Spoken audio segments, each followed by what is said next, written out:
我知道你是在韩国东国大学电影影像学导演专业学习，是优秀毕业生。那你可以用韩语简单的跟大家打个招呼吗？여러분 안녕하세요. 저는 천이에요.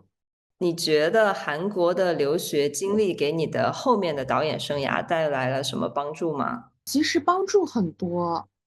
我一开始其实去韩国留学的时候，就是并没有很明确的说我要在影视行业里做一个什么样的职位。当时对导演这份职业就是可以说是向往，但其实并不了解。然后很多也是单纯的就是想学习影视的相关的专业。韩国的教育模式其实是需要学生自己去抢课，然后像入学的第一年甚至是第二年，在我感觉里是熟悉电影系的一个过程。其实不只是电影系，其他系也是。学生可以申请自己感兴趣的课程，在这些课程里会包含，比如说制作电影的几个专业，像导演啊、剪辑啊、声音啊、编剧啊等等。在学习的过程里，我会明确自己更想要做的方向，在第3年或者是第4年的时候，向这个方向去深造。所以我其实算是在这个过程里面明确了自己想要做导演的这个意向。那你回国之后所参与的第一部戏是哪一部呢？其实我毕业之后没有马上回国，因为当时正好遇到一部中韩合拍的电视剧在韩国筹备，所以当时就先留在了韩国，然后作为导演组一起来筹备这个项目。先是嗯，在韩国拍摄了几个月，然后又转回了中国拍摄。当在中国杀青之后，我算是彻底回国。那个剧是叫什么名字呢？那个剧其实现在还没有上映，因为一些啊特殊的原因还没有上映。题材的啊，话，行。其实跟韩国的那个《请回答1988》很像，因为当时很流行这样的作品嘛。那你回国嗯，之对。后参与的第一部剧是哪个呢？我回国之后参与的第一部剧是《我的初恋是暗恋》，就是爱奇艺的。对对爱奇艺的一个学生纯爱的一部网剧。当时是怎么得到这个机会的呢？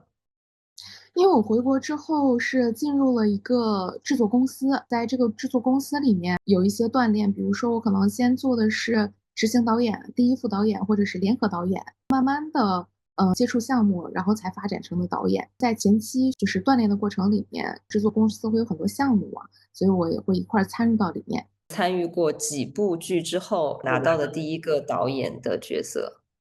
大概是2到3部吧，因为其实长剧的项目开的会比较慢，周期也会比较长2到3部其实也花费了不少的时间。嗯，嗯。一开始是在学校上学，然后实践，在参与一个中韩合拍项目之后，就是进入公司进行做执行导演或者现场导演。那你觉得实践跟学校学习会有区别吗？一定是会有区别的。虽然说在学校里也是理论和实践相结合去做，但其实更多的还是偏向于学生向的一些作品。嗯。当我进入到这个社会之后，真正的进到这个圈子里之后，你会发现很多制作的就是我们制作的像一些剧啊，更多的是面向观众或者是面向平台。所以它一些题材啊，或者是包括我在现场拍摄的时候得到的经验，其实要远超于在学校得到的经验。当然我也是因为是在学校就是学到了很多知识，运用到了现场拍摄之中，算是相辅相成吧。你觉得具体有哪些经验，当时觉得能学到，跟学校不一样呢？在学校的话，就是一个比较理想的状态。就比如说课本上介绍的一些打灯的方式，或者是说摄影拍摄的方式。当我们就是学习这些知识点之后，运用到这个拍摄的过程当中，你会发现现场有很多条件是无法满足你，我们需要运用这些条件去根据现场的很多东西去做一些修改。并不嗯。是说违背这个课本上的理论，而是说要结合现实的一些场景，然后去做一些修改，从而达到能够进行拍摄的这个东西。你在韩国也拍过，在中国也拍了很多的戏，那你觉得中韩拍摄有没有什么区别？我在韩国的那个商业拍摄经历可能不是特别多，更多的是在学习期间一些学生拍摄，所以总体感觉拍摄上的区别不是特别的大。但是可能韩国的话，就是比如说韩剧啊，包括电影可能会更加工业化。我看的一部韩剧《眼泪女王》，里面有很多特别好看的景，其实都是在棚内完成的，包括很多效果也是依靠了后期特效，这些在韩剧里面的应用就会比较广泛。包括在剧的拍摄之中，韩国和中国的一些职位的叫法可能会有一些区别。比如说嗯。韩国会有像第一副导演、第二副导演、第三副导演，根据这些职责的划分，可能在国内叫的就是执行导演、服化道副导演或者统筹之类的。像这些称谓会有一些区别，但是国内的电影很多还是有就是叫第一副导演的这种叫法。应该跟美国体系是一嗯，样的。嗯。对对对对，包括像韩国目前还有很多是边拍边播的剧，就不是说完全从第一集开始拍马上就播，它可能会先拍几个月，比如说先完成前几集的量之后，然后开播，然后在剧更新的时间里继续完成后面的集数的制作。但国内肯定就是全部完成制作后再去上线。你是什么机缘巧合接触短剧的呢？你拍摄的第一部短剧是哪一部？我们这里说的短剧是横竖屏都包括吗？还横竖是屏都包括。横对。竖屏都包括的话，那那其实我做竖屏还蛮早的，因为当时腾讯视频有一个计划，在这个计划里平台会放出很多 IP，让大家去竞标。其实那个计划最开始做的就是竖屏短剧，但是不像现在这种小程序非常快节奏，情节就是特别跌宕起伏，它更多的还是趋向于影视化的那种感觉。所以其实那一次是最早做的，然后开始做一些横屏的短剧，就是出嗯。现了一些新的形式嘛，比如说最开始是有1-2分钟的一集的横屏，然后可能30多集或40多集，后来演变成3到5分钟，再后来是8分钟、10分钟，现在就是20多分钟。相当于我当时还有跟我们公司的另一位同事一块儿去做这个竞标项目的策划书，然嗯。后投递到腾讯的平台内部，内部会对所有竞标的公司做一个筛选，最后其实我们算是中标了嘛。中标之后，啊。其实我们就开始进行筹备啊，包括拍摄，最后提交片子这样。是那个腾讯火星计划吗？对对对对，就是火星计划，现在是已经变成横屏了，但其实最开始是竖屏。哦，这个我还真不知道。最开始的前面几期其实都是竖屏。所以你最早拍的是竖屏的短剧，然后又拍了几个横屏的。对，算是这样。横屏跟竖屏其实都拍过，你觉得横屏跟竖屏的这个短剧拍摄上有区别吗？其实在很多方面都是有区别的。如果说是横屏短剧跟现在的竖屏短剧相比的话，其实更多的是节奏上的不同。因为竖屏短剧的节奏会相对更快一些。现在其实女频题材的节奏已经没有最开始那么快了，因为女频很多就是比如说情感戏啊、氛围感啊，包括表演的细节是都需要时间去呈现的。但是即使在这样的情况下，其实竖屏短剧的节奏还是相对横屏来说会更快一些。其次是在于摄影方面，比如说构图啊和运镜方式也有很大的不同。因为竖屏的视觉点就是集中在演员本身嘛，会强化演员的表演，但是横屏方面会包含更多信息点。竖屏最开始很喜欢用呼吸镜头，后来喜欢猛推这种表达方式，其实都是为了加强情绪。但竖屏的话就很少用长镜头，因为会比较拖节奏。横屏可能会对长镜头会有一些追求，包表括演方式上呢，就演员的表演会有表演区别。方式是有区别的。因为其实以前竖屏演员的表演方式就是相对于横屏可能会更夸张，然后现嗯。在的话其实是分题材，包括导演自己或者是制片方自己，或者是平台自己想做的风格，很多已经就是不太走夸张的风格。但像比如说经典的宴会戏啊、打脸戏啊，就反派的表演可能还是会相对于更夸张一些。因为创作者想要造一个相对刻板化的人物，让观众能够就是快速带入到这个情绪和故事里面。如果不爱请别伤害里边坐在轮椅上那个妈妈，就是比较夸张的表演，就眼睛瞪得特别大的那种。对，因为像这种戏的话，其实对于主人公的压迫感一定要非常强，才能引起大家的一些情绪。所以其实反派人物的表演非常重要，他们一定要表现出很坏的一面，这样才能会让大家有代入感。最开始拍这个横屏或者拍竖屏的时候，有没有踩过什么坑，或者有什么经验？的确是会遇到很多不同的感觉的东西，但其实也不算踩坑，更多的是有很大的转变。因为竖屏短剧的预算会比较低，脑袋里一开始看到剧本预想的效果是无法实现，就资金上可能难以支撑，或者是工作人员比较少的情况下，现场每个人都要做很多不同的工作，包括拍摄时间比较短，就可能没有办法说每一场都做到精雕细琢。包括我最开始拍摄的作品，就是竖屏在节奏和表演上，像我刚才说的，跟横屏有一些差别嘛，这些都是需要去慢慢探索，需要根据市场反馈来进行逐步调整。你这个市场反馈是从哪里得到的呢？更多的是根据就是上映后大家在下面的评论，包括最直接的就是收益。如果哦。说这个剧对，如果说这个剧观看量不高，或者是收的不好的话，那它一定是存在一些问题，没有形成一个固定的受众。你会去扒你这个以前拍过的剧的评论吗？会，其实我还蛮喜欢看评论的。上线之后会去看大家下面的评论，因为其实评论会最直接的告诉你就是大家的想法。看了这部剧之后，大家觉得好的地方在哪里，或者是不好的地方在哪里。那这样就是在下一次拍摄的时候会有一些更改，修改一些之前没有意识到的一些问题。能具体举一个例子吗？比如说我拍的第一部剧的时候，大家会觉得就是男演员的表演方式需要夸张，但是有点过于夸张了，演员人设上的一些把握，包括比如说一些拍摄上像氛围感的戏，就是所有氛围感都需要拉得很长，节奏拖得很长，它才能在就是观众心里留下印象，类似于这种。短剧制作成本很低，你在省钱方面有一些小妙招吗？比如说竖屏短剧在美术上面，因为预算低，达不到一个非常好的效果。有一些我们在拍摄上可能会运用到一些前景拍摄小道具什么的，类似于亲密戏就是可能会让画面更加梦幻，或者是说让画面的纵深感更强，而不是说直接怼着人物去拍，就可能会更多利用现场环境结构或者一些小道具去增加氛围感。天降萌宝，总裁爹地快接着我看了一场，前边是有一个鱼缸，那个是专门布置的吗？对，那个是专门布置的，买了一个鱼缸，买了鱼，包括打了一些水波纹。其实那部戏现场拍摄环境会更相对暗一些，而且水波纹会更多，更偏蓝一点。但是因为戏上线后，可能很多受众是接受不了特别暗的情况，所以给它拉亮了很多。但我们现场原拍摄的话，其实更像一个就是海底世界的那个感觉。大概拍了应该有1年半的短剧有吗？拍是1年半，不到2年。我拍摄视频短剧就大概是23年中下旬吧。我进来的时候已经是短剧开始发展的一个阶段了。从一开始你接触到的剧本到现在的剧本，在题材上有没有什么变化？有没有什么趋势？剧本题材其实一直在变，而且变得很快。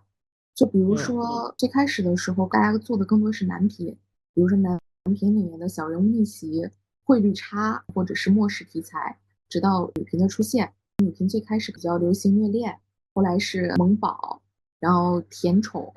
然后是大女主复仇、霸凌娇妻，然后古装、换脸等等。其实每隔一段时间都会有一个比较流行的题材出现，内容上更多追求的是爽感。但是爽感这块还是没有变，是吗？现在的话，更多的是在爽感上结合了很多不同的东西，就会更多的顾及到人设、事件的逻辑，包括利益等等。在原有的基础上，我觉得是一种内容的进步吧，对于竖屏短剧来说。短剧为什么会流行呢？那可能现在社会大家生活节奏都很快，比如说打工人之类的，在家做自由行业或者生完宝宝的妈妈，他们来刷这个只是用一些间隙的时间，没有更多的时间去看一些很长的剧，一集40多分钟，要更新可能要1个月这种。竖屏短剧的话，就是在他们休息的间隙，或者是想要看一些比较爽的快餐式的短剧吧。我个人是觉得短剧给了女性的制片人也好，尤其是女性的导演也好，还有包括青年的导演也好，有很多的机会让大家能站上一个舞台。它不像大电影的话，很多都被这种老一辈的导演所霸占。你怎么看的呢？其实大电影或者是之前比较流行网大的时候，可能不能说是被老一辈的导演霸占，而是说他们就是先入到了这个行业里面，然后他们有一定的能力和人脉，所以他们是有更多的机会。包括也是因为自己就是一步一步作品做了出来，所以才会达到这样一个高度。短剧这个行业给了更多新人的机会，然后包括也让这个行业就是相对活跃了起来。就大家在开始尝试这个新的形式，我觉得这个是一个比较好的趋势吧。之前很多无法做横屏的导演可能会通过竖屏来磨练自己，有机会让自己的作品呈现在大众面前。在这个过程中，就是很多观众也看到了很优秀的新人导演或者是女性导演，尤其是就是了解了女性导演的力量，包括对于作品细腻的处理，还有很多区别于男性导演的不同的情感表达方式，这也是一个进步吧。大家都在努力的做更好的作品，让这个行业共同进步。包括我自己其实也是新人导演，我每次做竖屏的时候，其实都会用竖屏来试验一些之前在横屏里没有用过的一些拍摄方式，包括每一次拍摄不同作品可以根据不同的题材呈现不同的风格。那这个对我来说其实都是一个很好的锻炼。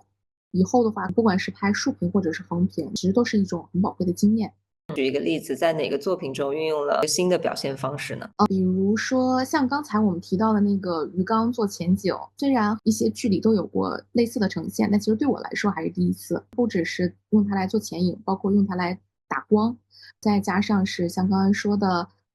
营造一些氛围感的东西，比如说一些火啊，或者是《繁花》这部剧里面有一些重影的风格，其实这些都是我们就是能够在竖屏短剧里去呈现的一种东西。重影风格你在竖屏短剧里也有运用过。对，就是在合适的情景之下，加入了一些这样的方式，其实是会让画面感有一些不一样的感觉存在。天降萌宝，还有替嫁填婚，还有他的黑玫瑰里边都有小朋友。你觉得小朋友的戏难拍吗？有没有什么难点？如果不爱请别伤害里边那小孩还有一场哭戏，你觉得小孩的哭戏难导吗？小孩子吧，的确是因为小孩子身上有很大的不确定性，他不像成年演员，就是你跟他沟通，他一定会懂得你说什么，马上给你做出反应。小朋友的话，毕竟年龄很小，身上有很多的不确定性，因为你不知道他可能什么时候就被其他的东西吸引，或者是无法理解你说的，想要他表演出的内容，在情绪表演上会相对较难一点。除非是那种就是天生有表演天赋，或者是从小就开始接触这个行业的。我之前就遇到过，就是感觉他应该天生就是吃这碗饭的。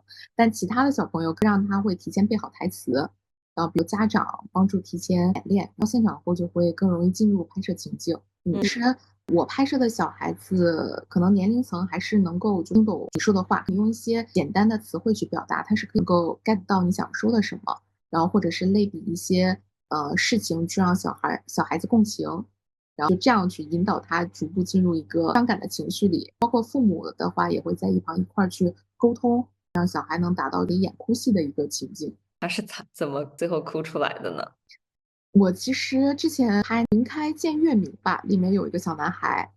他是真的，我觉得就是我拍视频短剧以来，小朋友里演技最好的，很能理解你说的话，你让他哭，他马上就能酝酿出情绪，这个真的很厉害。其他小孩的话，就可能会，比如跟他说，如果谁去世了，就是用这些类比的手段，让他能够马上就走进他那个深层次的情绪里。包括父母的话，他用一些手段，之前有看过，就是父母在引导小孩的时候，就他会比如说孩子进行一些措施，比如说你再哭一个的话，或者怎么样，就是会给你一个玩偶啊，或者是说会有一些极端的表现手法。但其实我不太赞成这样的一个手段，因为小孩子毕竟他没有形成一个自己的思考方式，如果是这么小就这样去训练的话，他后期来说可能会有一些影响。聊一下古装，像邵城主的《新奸宠》《春堂花玉醉》，这些都在横店和象山拍的吗？邵城主的新奸宠是在象山拍的，花玉醉是在横店拍的。那古装戏跟现代戏的拍摄相比，有没有什么难度？有没有什么不一样的地方？难度的话，其实古装相当于现代的制作成本会更高一些。像古装的置景的话，比现代难一些，因为完全是要从零开始制，除非是景里本身就有一些基础的家具，然后像我们现场筹备，就吊灯可能需要很多时间，演员出妆工作的时间也会更长。现代戏如果说演员出妆要1个小时的话，那古装可能要2个小时，因为男生要戴头套，女生都要梳古代的发饰，衣服都很难穿，这些都是比较花费时间的。就是拍摄古装的话，可能件会对苦一些，因为夏天拍古装就比较热，里三层外三层的，天又会比较冷，因为追求一个形态的东西，就冬天也不能穿太多，不然上镜就不太好看。每次拍的时候就会把衣服脱掉。古装扮相上要把额头全部露出来，那么人的脸是不是要求会更高一点？包括身形啊什么？因为妆的话，可能看三庭五眼这些，就是把头发梳上去的时候，你整个脸就是呈现在镜头面前，其实缺点会更容易露一些。然后在选人的时候，就会更看他古装的一些装扮，然后看他适合什么样的造型。选角的时候是从视频开始挑吗？是看哪些东西呢？发了组训之后，资料、照片之类的，筛选一些合适的人。一定要有这个人演过古装戏吗？如果他没有的话，是看这个演员的自身条件，如果他真的就是外形贴合，或者是说他之前演的现代戏，看出来他本身就是演戏的方式也很适合这个角色的话，那即使没有演过古装，也会想要用他。古装的话，你一定是要就是身体非常挺拔，古装非常能显出人的身形，但有一点点就是哈腰啊，或者是会有背比较厚的情况下，上镜其实都是不很好看的。对，所以就是我嗯，们补妆的时候会经常提醒演员说把背挺起来，把肩打开这种，包括走路的时候也会要求他说你要稳一点，不要一蹦一蹦的。你拍打戏拍的多吗？古装里面会打戏多一点，现代可能就会少一点。打戏有什么经验可以分享吗？就是会有现场会有舞指老师，前期的话，比如说这场戏我们大概想就是一个什么样子，或者是打成一个什么样子，就打架的形式是，比如说是法术之类的，还是说就是近身肉搏之类的，就都会提前商量好。舞指老师前期会拍摄一些小的片段，然后我们一块儿来看这个东西是否合适。《玫瑰又疯又娇》里面刘晴的开场戏，这个是她亲嗯。自上阵打的吗？对，他自己有上打，然后包括他配了替身演员，但其实演员自己打的比较多。哦，自己挑剧本嘛，就什么样剧本你会选择考虑，什么样的可能就再看看。剧本肯定是要挑的。其实我目前为止就是书名短剧是没有接过难品的，因嗯，为合适的人做合适的事吧，就是无法将这个故事更好的呈现，或者是完全 get 到里面想要表达的点的时候呢，会让更适合的人去做会更好。就除非说我对这个本子非常感兴趣，有就是表达的欲望，可能我会去尝试。语评类的话，其实我喜欢的题材分类还比较多，包括我拍的题材也还蛮多的，主要还是看就是对本子的兴趣啊，题材和故事内容是否新颖，对故事的呈现是否有信心。过于下沉的本子，就现在可能就不太会去接了，没有逻辑，人设没有统一。其实我前段时间接到一个本子，女主被哥哥的女朋友误会插足，然后女主想要说明自己的身份，但是被哥哥的女朋友连打了7级，无法将这件事说出口，就是讲了整整一个一卡，类似于这种的，就可能以后就不会再接。那你接到剧本之后，像从导演的角度，大概能修改多少剧情？就是因为平台和编剧老师有自己的坚持，所以很多本子，包括他们推流啊，或者说对于就是这部剧的推广更具有专业性嘛，所以能修改的不是特别多，会根据就是现场拍摄情况，然后做一些修改，比如说一些开篇呈现效果更好的情况下去做一些修改，包括一些台词啊，还有就是符合人设的一些动机。如果说在这些方面就是逻辑上有一些确定有一些问题的话，会这个平台和编剧老师去沟通去修改这些东西。有具体的一个例子可以给我们举一下呢？是不同本子修改的程度不一样，然后近的话可能比较大的是《你不是我爱的那个他》，这个本子其实是手上的第一版和我们最后拍摄的版本有一个很大的改动，就包括剧情啊、人设。我们开了剧本会，跟制片老师和编剧老师一起修改的。最开始男主的人设没有那么的极致，没有那么癫狂吧。在我们开过剧本会之后，也进一步了解了我们的制作方做这部剧的初衷。想要的东西，我就提出了两个人都做成相对极致一些的人设。一开始女主会更加颠一些，后来就想说，那不如男主也做的跟女主一样，可能是在短剧里面也算是比较新颖的，所以就一起做了一个比较大的修改，包括原台词啊，很多就是嗯演员会比较就说出来比较羞涩的，可能会被我们去改掉，包括演员在围读的时候啊，参与了一些修改，他们更有代入感的去表演。我们第一次修改之后，看了剧本内容，会有其他更多的考量。观众对于两个都是比较极端的人设，对于他们的爱情是否有很强的代入感，还是说只是作为旁观者，对于他们的感情更多的是看热闹的形式？基于这个的考虑，就会把人物再往回拉一些，希望大家能有对于情感有更强的代入感，包括人物做每件事的动机。基于他人设的合理性，前两卡的事件发生的顺序还有情绪程度也做了一些调整。这个算是最近一个修改比较大的一个本子。这种比较极端的关系是你提出来需要改。因为他们会给到我一个短的故事梗概，再有一个比较细致的大纲。我其实看到那个短的故事梗概的时候，我就是还真的蛮有兴趣的。但是看到大纲的时候，发现可能不是我期待的事，就是这是我的第一感觉。然后我一般拍摄竖屏的时候，就问制作方，我们起这个项目最开始的初衷是想做成什么样的，包括投放的这个平台，他们想要一个什么东西，我们的想要给到我们的受众看的是一个什么样的东西。他们给我的答案就是说想做一个相对来说比较极致的东西，但是可能在实践过程当中没有说把这个极致完全表达出来。剧本后期修改的时候，我会觉得说你这个地方可能怎么做会更好，或者是那个地方就是两个人关系怎么发展会更好，提出一些建议，根据老师马上就能 get 到，因为他本身其实也想做这样的东西，在修改的过程里也算是比较顺畅。有粉丝留言问，这个部剧的主角江辰跟顾宇到结尾的时候，他们俩是相爱的吗？我们在做一部剧的时候，其实更多的还是把两个人的情感故事，然后发展线给到大家，大家如何去看待这其中的关系，就是相当于看过这个过程之后的一个体会。就你认为他们是相爱的，那可能他们就是相爱的，因为我们是将两个故事呈现给大家嘛，我们表达的可能不是一个结果，是两个人情感发展的过程。在我看来的话，我觉得他们是相爱的，男主就一直爱着女主。包括里面我们有一些细节的展现，或者是女主情绪上的表演。其实女主一开始也很早就开始爱上了男主，但其实她身上背负了很多东西嘛，所以她没有办法承认这件事儿。他们是在错的时间遇到了对的人吧，所以没有办法就同时向对方吐露自己心里最真实的爱。但就是过尽千帆之后，两个人都沉淀下来，重新思考之前的种种。江辰最后仍然选择留下了两人爱情的结晶，包括带着女儿回来，那说明两个人还是就是选择了彼此。王晨鹏在现实生活中大概是什么样的人呢？他算是我遇到的，就是在竖屏短剧里啊遇到的第一个非常极致的，在演员里面比较体验派的，就他对自己的作品是很认真的，包括也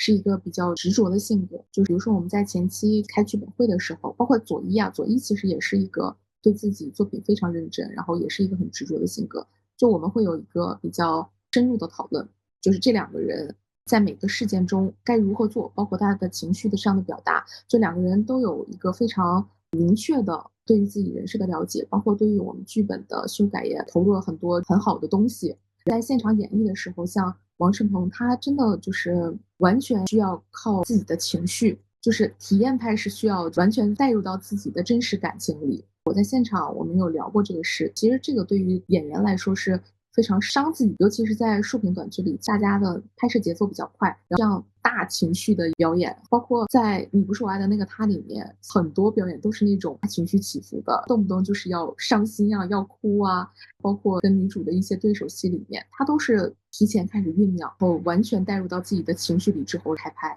这是一个非常认真的表现。他会不会在强情绪之后会缓相当长的一段时间？对，需要。我们剧里面有一个结婚的情节，应该是二卡吧。两个人最大冲突就是在男主得知女主就是只是把自己当做替身那个情况下，他们俩演的那个戏，开拍之前其实也酝酿了很久。那段戏非常长，有好几番儿，情绪要一直递进。他拍完之后，其实缓了一会儿，表演之后，整个人可能脑子都是有一点窒息的那个感觉。演员的话，大概是什么流程？正常我们就是先简历看往期的视频，是线上面试呢，还是怎么面试呢？我们一般是发组训，会收集资料，筛选出合适的资料，再给演员发试戏片段，让演员试戏，最终选出合适的角色。线上线下其实都有，但大部分是线上，因为很多竖屏短剧的演员在组里没有时间线下。现在爆款演员啊，或者是我们熟知的演员，我们已经从他过往的剧里就比较知道他擅长的人设啊和表演能力以及外形。其实，在看到剧本的时候，脑海里边会有一些人选，在发组训前就会先去联系有意向的演员，敲定档期，因为现在演员档期也比较难敲。你选主演的话，是一定要选有名气的吗？这一块你是怎么跟制片人一起定的呢？其实不一定非要选有人气的，其实还是看演员与角色的那个贴合程度，包括演员本身的演技。因为很多新人在本子好、人设贴合，包括制作合格的情况下，就作品也是有成为爆款的潜力的。就比如说江南时节，好像是叫这个，偶然刷到过，但我没有完全都看到。这部剧的两个演员就是比较生的面孔，他们应该是刚开始拍竖屏吧，但应该是在横屏就演过一些角色了。通过这个剧让更多的人认识了他们，所以其实还是看演员和角色的贴合程度吧。但人气的话，一定是加分项，它会有一些粉丝，会带来一些基础的受众。如果说是能用有人气的会更好，但是它一定不是决定因素。现在你拍剧的话，现代戏要拍几天，古代戏要拍几天呢？其实分集数，因为现在有短片嘛。我个人的话，可能30集要拍4天，50到80集可能是6到8天不等。当然，预算多的情况下，可以接着往上加。因为正常制作水准下，时间越多，那质量肯定会越好，就慢工出细活。一般是几个机位拍摄呢？我是一般3机位拍摄。导演组一般有几个人？就导你这演组就是3个人，导演、执行导演和场记。摄影3机位带几个助理？一般是1到2个之间。灯光组大概几个人呢？看题材看预算，如果是现代戏的话，4到4个或者3到5个可能都有。古装就会比现代更多一些，因为它吊灯需要完全从零基础开始，所以人更多的话，现场速度会更快一些。是用什么机器拍的呢？X3或者是 F6这样。那你会画分镜图吗？还是重点戏？我的话，其实竖屏会很少画，实话实说，哦，就是因为对竖屏的拍摄节奏很快嘛，竖屏会比较少画，用文字来描述。比如说第一次看剧本的时候呢，就会有很多画面，想要呈现的镜头或者是运镜，一些重点场，因为我怕我可能会忘记，就会用文字在旁边描述。比如说我这里要拍一个什么样的镜头，包括在看景之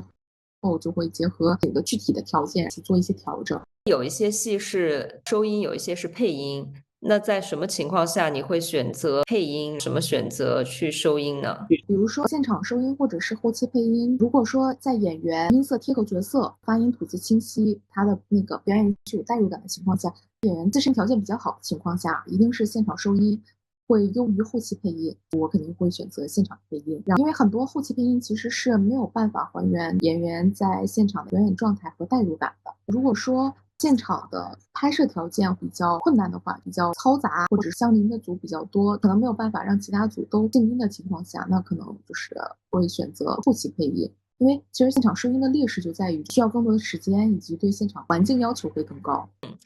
前期的竖屏短剧大部分都是配音，今年年末才开始流行收音的。有没有哪部戏就是出了问题，现场没有办法按照你预想的去拍的情况，你当时是怎么调整的呢？排除其他一些很小的问题啊，现场就可以解决，或者是说解决不了直接就替换掉的这种啊，就先排除这些。我记得就是我们的那个桥段，相当于白事吧，红白喜事的那个白事。当时借的那个别墅是在一个小区里嘛，我们其他的一些室外的戏也是在这个小区拍摄。演员躺在那个担架上，身上铺了白布，听说是被整个小区的业主联名举报。我们拍到一半的时候就不让我拍了，直接让我们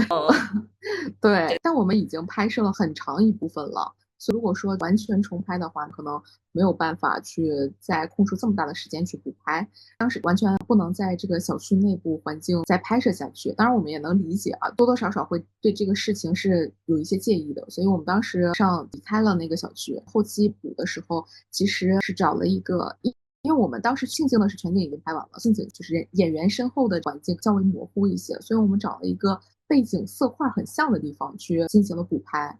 没有这么一段全部重拍。大家对这个有一些意见能理解的，但幸好就是说我们拍摄的就是一大部分还是能保留下来，然后后期再去补拍其他人的近景的时候，也能找一个不穿帮的环境条件下去补拍。后期上有没有什么血泪史想分享的？其实现在后期也就做的蛮好的，之前拍的一个剧吧，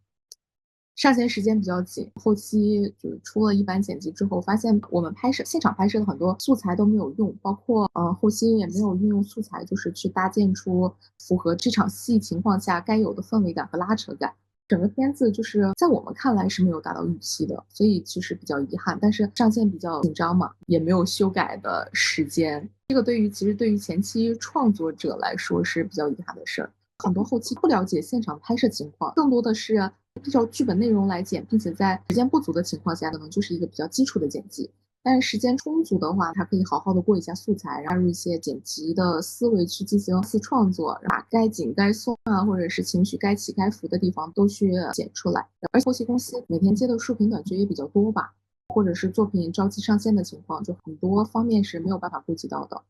所以就是导致最终呈现的效果不如意，因为我们前期是费了很大的心力去做的嘛，所以才会怎么说呢，就会有一些失落吧。毕竟我们在现场的人是知道这部剧如果好好剪是可以达到一个什么样的程度的，大家前期都已经十分努力了，结果在后期上如果是没有做好的话，那前期努力也就白费了，所以就会觉得很可惜。而且我当时看了第一版剪辑之后，前30集就写了 Word 文档，A4 纸号字写了19页的修改建议。但是发现上线之后一点都没有改，哇，这个真的就是有沮丧，但是就是也能理解吧，能理解后期老师的确是当前时间比较紧，他可能也没有办法去做这个决定，只能是一个妥协的结果。只能说就是可惜，因为的确是觉得前期剧组的每个人都付出了心血，包括演员都是一个很极致的去表演啊，付出了自己最大的心力，相对来说会很遗憾。我收服了金圈大佬，他这个故事，你个人是怎么看待和展现这种年下恋？年下恋其实不管是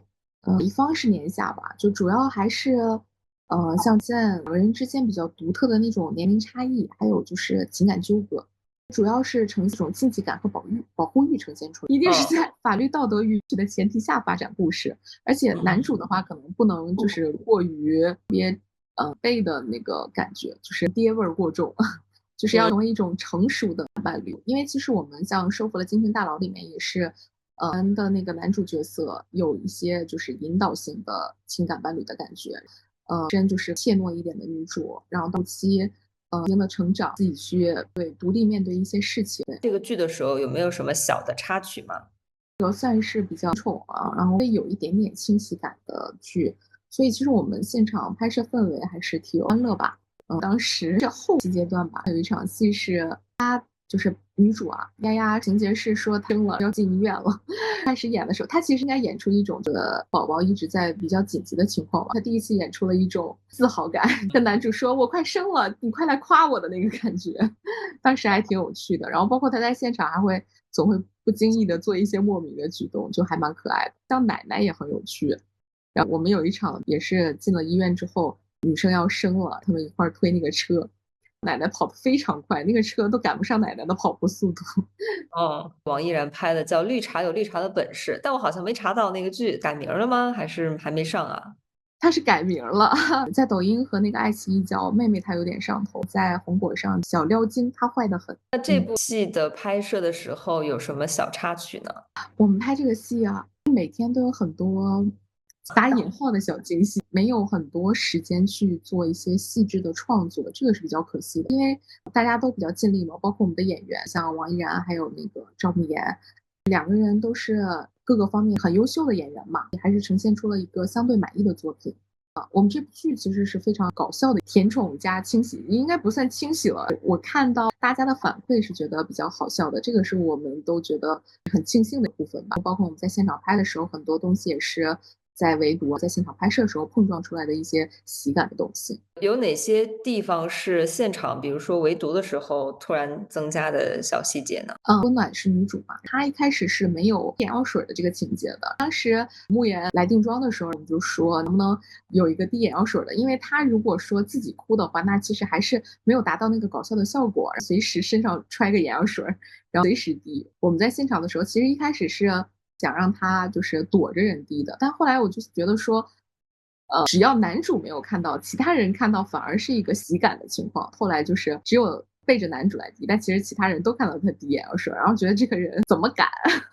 就会有一点喜感的那个存在。对，男生有一段医院的戏，两个人都去抢他的话嘛。其实最开始的就剧本上都是他自己说出来的，我们围读的时候，依然就说那不如让他的助理来说这个话，也是想表现说，就是一般霸总文里，霸总老说这个话，那其实助理都已经熟知了。在温暖之前，已经有很多人来去做这个事儿，他可能不是一次的拒绝一个女生，或者不是一次的来调查一个女生，所以助理已经很熟练，可以达到抢话的程度了。然后我们在现场的时候，是为了也是展现喜感嘛，那就说不如女主也来抢话，是把她下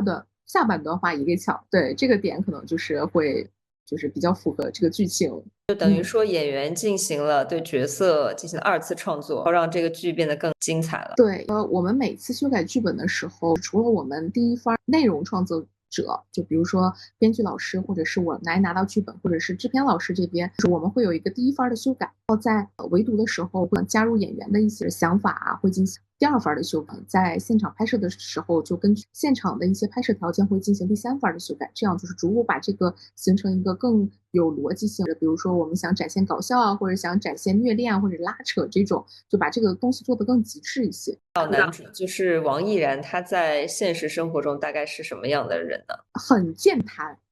还蛮有亲和力的嘛。拍的戏也是很认真的一个演员，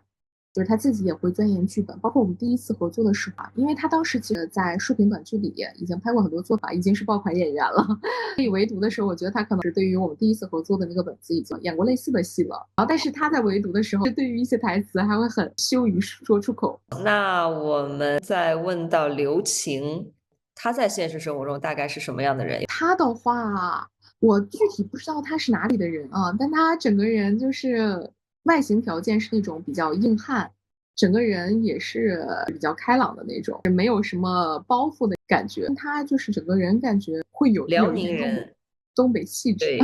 他是辽哦宁人。那怪不得。黑玫瑰这个戏拍的时候有没有什么有意思的事情？哇，黑玫瑰其实拍的很累。黑哦，玫瑰，因为当时拍摄时间很长，因为我们选的景，它里面有一个偏民国的景，但其实我们是个现代戏，只不过是当时想做出风格的一个差异化，所以有一些景是选择了相对民国感比较强的。但是民国感较强的话呢，它置景完全是自己来置，就有点像古装的那种景，但是竖屏短剧的话，就现场工作人员就比较少，需要的时间就会比较长，所以我们整个拍摄时间会很长。两个人，刘晴啊，还有那个蜜七啊，当时拍那部戏的时候还蛮累的，但两个人还是坚持了下来，共患难。我记得是还蛮累的，是去年年末的一个戏。替嫁填婚霍总的新奸宠，这部是何聪瑞主演的。那他是在现实生活中大概是什么样的人呢？他的话，在我看来，他比较慢热。其实，替嫁填婚不是第一次合作，我们第一次合作是合作了一个横屏的网剧，一集大概20-30分钟的，但那部剧现在也没上，也是因为这些原因，正在上映而做努力。当时第一次合作是在那部戏里，他感觉是比较慢热的人。我们当时合作的剧本，他可能是，逻辑性没有那么强，因为它是很多推流点。由推流点形成的一个剧本，所以它逻辑性没有那么强。所以我们在现场的时候会说，就是这个人设是应该这样吗，或者怎么样这种，对，就会一块儿去讨论这个事儿。但是他配合度其实就是蛮高的，不是这部戏啊，就是我们第一次合作的那部戏。我记得有一个很搞笑的场景是，当时拍的是个古装，他的那个角色需要放飞鸽子，结果现场找了一个非常胖的鸽子，他放飞之后，鸽子又重新飞了回来。然后他整个一个人很懵的站在那儿，对，当时觉得还蛮好笑的。替嫁填婚是第二次合作，但第二次合作他对，也很慢热嘛，他应该跟你很熟了呀。其实也没有，因为第一次合作的时候我们接触没有那么的多，包括第二次合作的时候，我没有跟他说这个事儿。我不知道他是否还记得。替嫁填婚这部剧有没有什么有意思的事情？是最后一天最后一场，结果拍了个1-1，我当时拍完之后，所有人就是在大马路上，然后都没有走，听他俩在补录声音，是所有人看着他们，然后补录的那个话就比较羞涩，让人羞于说出口。两个人就拿着羽绒服的外套挡着自己脸，然后对着麦克风说。但是所有人都在等他们赶紧录完，这样就杀青了。对，但是因为那个话的确是有一点让人难以说出口，然后所有人又盯着，然后就挺不好意思。团宠千金的马甲又被扒了。当时是23年夏天拍的，好像10月份吧上线之后，当时这部剧成绩还挺好。然后包括这部剧的我拍的那个王依然第二次合作的那部戏，就是刚才说妹妹她有点上头的那个女主，叫赵慕言。对，这部戏的话，你拍的时候有没有什么有意思的事情可以分享呢？因为当时我们拍这部戏人很多，就团宠千金，就每场戏基础配置就是女主的4个哥哥加女主的一个妹妹，然后再加女主的妈妈，再加男主，再加男主的助理，就每一场最少基础配置是这些人都会出现。哦，你对那个马千欢他有什么印象吗？其实我最开始看他外形，我感觉他很像华裔，就是长得很 ABC。那他现实生活中是什么样的人？你还有印象吗？他的话，其实的确是比较久远了。